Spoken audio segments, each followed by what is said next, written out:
Well, good Saturday evening, friends. Mark Holmes here, and as always, I want to thank you all for watching, commenting, subscribing, and being part of the Joe Boo Sports Report. Without you guys, as well as you wonderful ladies, this literally does not work. And it's Saturday night, and I ain't got nobody. My wife, unfortunately, or fortunately, I guess you can look at it both ways, is not here. She's actually taking care of her mama, who is doing much better. Shout out to everybody who put her in their thoughts and prayers and things. She had her gallbladder removed on Monday, but is doing remarkably better. And I appreciate all of the thoughts from all of you. But still, it's Saturday night, and I ain't got nobody but you. So what else am I going to do but do a video, as Philly 500 would say? And let me go ahead and kill it. You know I love the music. I love the music, but let me go ahead and kill it. Oops. I just restarted it. So I was, while I was chilling, just kind of relaxing, I was going through Bleacher Report, and this article came up from Blogging the Boys. Tom Ryle wrote it actually about the Cowboys seen as a top 5 offense, and is that good and bad news? And most places and publications that we're getting, of course, are talking about the Dallas Cowboys being an offensive juggernaut. But are we ready to say that they are the 5th best team as far as offenses? They say Pat Mahomes and his crew, number 1. They say Tom Brady is number 2 with Tampa Bay. They say the bad man and Aaron Rodgers is 3, and that the Dallas Cowboys with Dak Prescott, a potential comeback player for 2021, is 4. Power of 4. Dak Prescott, number. I see what they did there. I see what they did there. And then they have, bringing up the rear in the top 5, the Rams with Matthew Stafford. I'm not so sure about the Rams with Matthew Stafford. You know what? Maybe I am the contrarian, but I really don't believe that Matthew Stafford is as good as everybody makes him out to be. I really don't. Maybe you can call me a hater or whatever, but I'm just remembering that he had one of the best deep threats, regardless of people saying that Deshaun Jackson is, in Megatron. Yeah, he had that guy. He had 3 All-Pro on his defense. They made it to the playoffs. And still did not get that playoff win. I know some people are saying that the Rams could be a Super Bowl favorite, but you're talking about a guy who's been in, I think, 3 or 4 playoff games and has not won one. So we're supposed to believe that now he'll be able to go all the way to the Super Bowl. But I'm not here to talk about the Rams or Matthew Stafford. I'm here to talk about my Cowboys. It's some interesting things that happened. One, for this team to turn around, I need Zeke Elliott to be better. Now, we've all seen Zeke Elliott highlights and things because we know how much Zeke Elliott works out. But I'm actually going to give Zeke a pass for last year. Some people will disagree with me on that. People will say Zeke Elliott's lost a step. He ain't got it. He got paid, and he's just stealing money. But you got to look at a lot of the circumstances.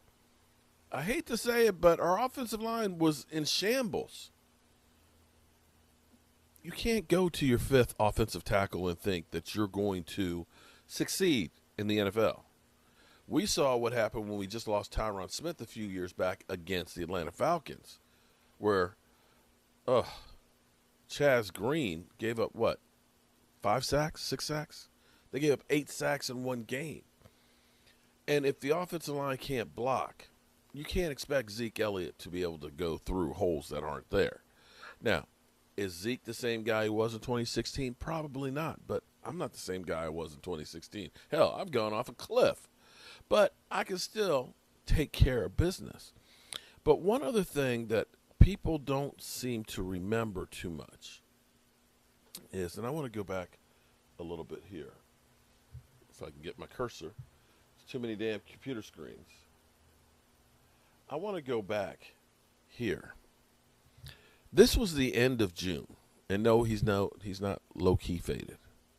It's not low-key faded. But I want to play this clip from Zeke Elliott because, see, people, we've had people who have had COVID, Okay, I'm not making excuses for Zeke or anything like that, but this is a possibility. Zeke tested positive for COVID, I think the 15th of June. 15th of June. Now, some people have tested positive and don't have any symptoms and nothing. Others, I've talked to some of you fans out there who have had it, who didn't have taste for months on end. In fact, every Eagle fan that I've talked to who's had COVID, they didn't have taste before, so they couldn't tell any difference. They're just tasteless. But people have different reactions. Some people lose lung capacity. Some people lose, muscle gripness. And I dare say this was actually the end of June, Zeke Elliott. Feeling good. I would say I had maybe 1 or 2 days where I felt symptoms, and even then it wasn't too bad. I had a cough and a little bit of shortness of breath, but now I would say I feel good. I feel normal. Still can't work out. I gotta wait until I could have went and got retested this week. I just decided. I mean, it won't hurt just to wait another week and just give myself more time. All right. I'm going to play this for you one more time again, and I want you to watch this a little closely. Watch Zeke Elliott. He says, I feel good. Notice how it looks like he's kind of working it and breathing. Just why? I mean, again, maybe I'm crazy, okay? Maybe I'm crazy, but he said I had a shortness of breath. Let's watch it again. Good. I would say I had maybe 1 or 2 days where I felt symptoms, and even then it wasn't too bad. I had a cough and a little bit of shortness of breath, but now I would say I feel good. Did you see it? Did you see that? I'm just saying. Good. I feel normal.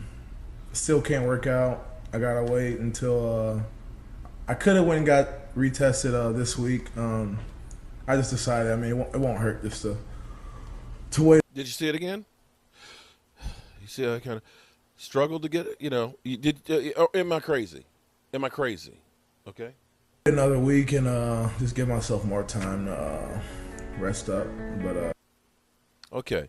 Now, I'm not making excuses, but I'm saying that it's a possibility because this is the end of June, okay, on an off season where we didn't have OTAs and we had a shortened training camp, and if he did have some lingering effects of that, that's the end of June, going into July, you don't know how much more he was able to work out before we went to this shortened training camp. Because the thing that's interesting about the way he played. He played okay the first game or so, but he had the fumbling issues, and that could have been the gripping issue that they do talk about. And see, I believe that Zeke Elliott is going to rebound. I personally believe when I see him working out, Zeke's always had a little bit of a pooch there. But Zeke looks like he's slimmed down just a little bit more. He looks a little bit faster. He looks hungry. He definitely looks hungry. And I'm sure that he wasn't satisfied with the season that he had. So that is a man on a mission, I believe, right there. Then we have Dak Prescott. Dak Prescott, who is not one to try and take advantage of people. Dak Prescott is one of those guys who wants to make sure, you know what, I'm going to earn my pay. Okay, you have faith in me paying me this money. I'm going to show you what you got with your money. And I think Dak's going to come out like on fire. It may be a little bit different Dak that, he's going to learn to stay in the pocket more often and let that offensive line do their work. But with the weapons that he has, oh, my God. The question is this offense actually better than fourth rated? I know we're going to get the trolls that are in here. They're going to say, here we go, same old Cowboys YouTuber, overhyping the offense and everything else. And I say, you know what? The Cowboys, one thing you can say about the Cowboys is they've always had a lot of offense, okay? Even in our 8-8 years, okay, we've had a lot of offense. That has not been our problem. And I believe with the firepower that we have and the players coming back, if the players coming back are anywhere near where we believe they should be, or we're being told. The Tyron Smiths, the Lyle Collins, the Zach Martins, everybody, and of course Dak Prescott, that if they can put these pieces together, they'll be exceptional. Now, I want to also go back to that article that I was talking about, because this one actually surprised me. You probably can't see this very well. Let me see if I can blow it up a little bit. Hold up. I'm still getting used to the set here. That might be too much. Okay. All right. You probably still can't see it. But what this is a chart, and it's like, okay, what does it mean? Okay, good question. I'm still trying to understand it myself. But what we have is NFL play calling signal strength between 2012 and 2020. Okay? So over here, we have scheme level expected EPA per pass play, league level expected EPA per passing. So with our passing offense, these are the offensive coordinators. Josh Fitz, we can see why. I'm assuming he still doesn't have a job. And then you see down here Chris Palmer, Mike Sherman, Martin Mordenweg. Wasn't he a head coach of the Lions at one point? We got Jay Gruden down here, down low. Mike McCoy, Bill Musgrave, Mike Sullivan, Pat Schumer. So this is Matt Nagy, Greg Olson. This is not doing real good down here. But you want to be above because this is where the league average is. You don't want to be below that line. You want to be above it. But as we look at this, here we have, Bruce Arians is right on the line. Bruce Arians, of course, has Tom Brady, so it's harder to call bad plays. You see Mike Shula's there, Ken Wisenhunt slightly above it. Here's Kyle Shanahan over here, Bill O'Brien, and Ken Zappapini, and Hugh Jackson, Norv Turner. You want to be on that side of it. Here's what's actually amazing, because you've got like Josh Daniels up in here and Greg Roman. You've actually got Kellen Moore way up here, almost ingenious level. Now, when you go down here and read the story behind this, having great talent is not much good unless the coaching staff properly use it. See Matthew Stafford. Kellen Moore is just getting into what should be the best years of an offensive coordinator, and already he is enlisted among some of the elite play callers. It is a small sample size given that he's been the offensive coordinator for the minimum of 2 years to show up on this chart. Now, what this chart does not take into account, and let me go down here a little further, but this measurement based on expected results filters out the effects of having of plays called with Andy Dalton, Garrett Gilbert, and Ben DiNucci filling in for Dak. And it shows that he is exhibiting some of the traits of near genius at his job. You don't get those kinds of results unless you're making the right calls a great deal of the time.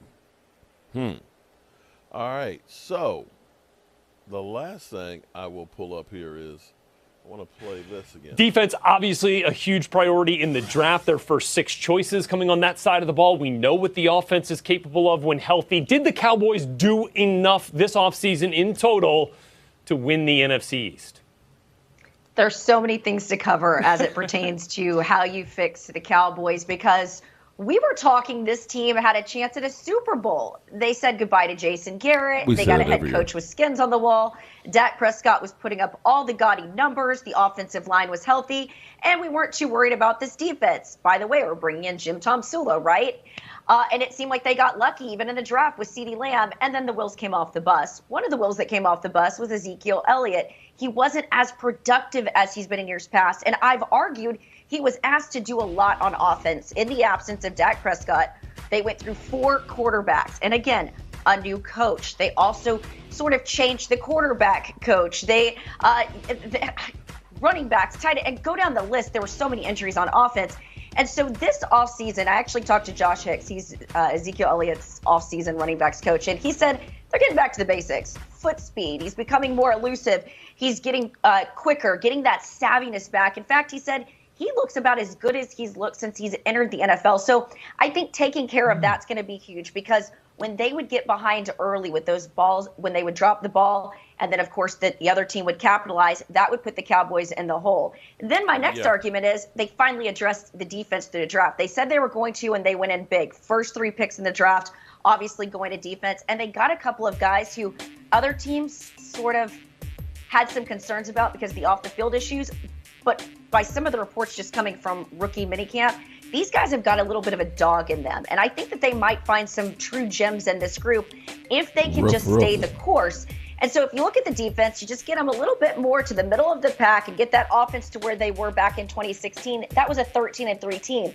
I think when you look at the NFC East, this defense in the East, Washington's one you've got to worry about. But offensively, I've got a lot of questions about Philadelphia, New York, even Washington with Ryan Fitzpatrick. So I think if the Cowboys, like I said, can get that defense just middle of the pack, get Ezekiel Elliott rolling again, I think that they can take the NFC East crown this year.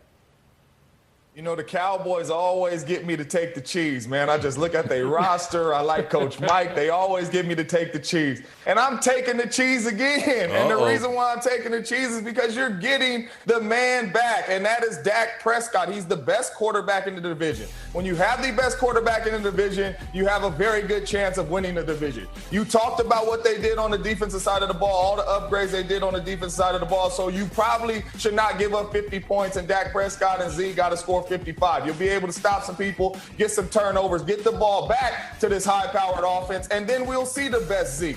But Dak Prescott is back. This is the Cowboys division, and the Cowboys are going to make a lot of noise this year. And I said they was last year. They proved me wrong. This year, they are going to make a lot of noise. Dak Prescott back in the building.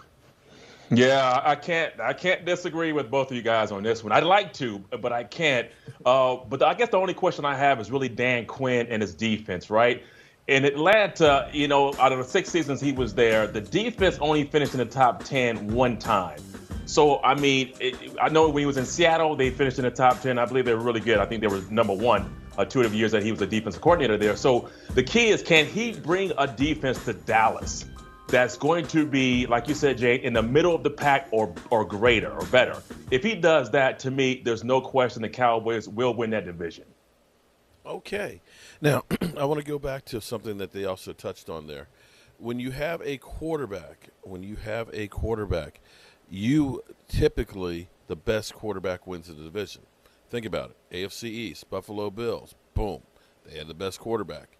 You think about the AFC West, Kansas City Chiefs, Pat Mahomes. They end up winning that division. The Steelers end up winning, of course, their division. Ben Roethlisberger, I'll take him over anybody else. Well, okay, actually, debatable. You also have Lamar Jackson. So, actually, that one you could say is flipped upside down, but the 2 best quarterbacks finished 1 and 2. You go to the AFC South. This is probably the exception than the rule. Deshaun Watson, of course, finishing 3rd. Ryan Tannehill actually winning the division on that one. In the NFC, of course, when you think about our division, there was no good quarterback. And quite frankly, I guess you could almost say Alex Smith played probably some of the best football in the division on a few of the games he was there. Washington won by default, but, you know, Daniel Jones was not a good quarterback. The alphabet soup that we had for quarterbacks wasn't good, and Carson Wentz was ass. You look at the NFC West, of course, Russell Wilson, boom, best quarterback in the division, they win. You look at the NFC North, the Packers, of course, Aaron Rodgers. And the NFC South, you had New Orleans win the division with Drew Brees, but you had Tampa Bay win the Super Bowl with the best quarterback in football, I guess you could say, at least as far as being the GOAT, Tom Brady. So having the good quarterback does make a difference. You can only say out of the 8 divisions, only 2 did not have the best quarterback in their division win. So the question I ask you is that ranking for the Dallas Cowboys offense with CeeDee Lamb, with Amari Cooper, with Michael Gallup, with a Zeke Elliott that's on a mission, with a Dak Prescott, okay, and a Dalton Schultz and a Blake Jarwin and a Tony Pollard, and hopefully an offensive line that takes a big step back to being like they were in, say, 2014 and 2015. Is this at least the 4th best offense in football? Where do you rank them? leave a comment down in there. And, of course, you know how it is. It's time to play the music. Mark Holmes here, and as always, I want to thank you all for watching, commenting, subscribing, and being part of the Joe Boo Sports Report. That's right. I wish my wife were here. And the only thing else I get to say is, how about them Cowboys? I'll see you guys soon.